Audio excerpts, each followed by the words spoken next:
Welcome back to another technical deep dive here in the debug zone. Today, we're tackling a big question and breaking it down with insights from other users. Hopefully this clears up some misconceptions and helps you get the answer you need.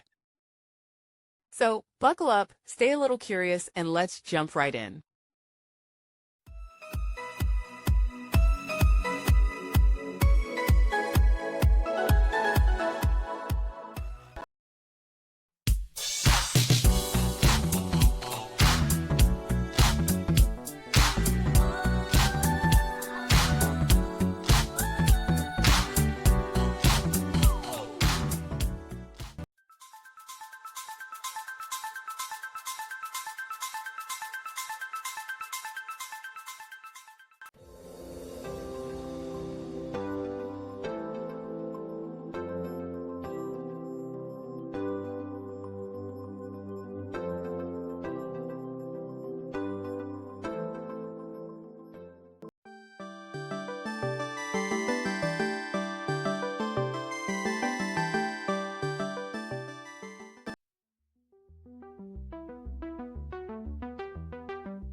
And that's a wrap.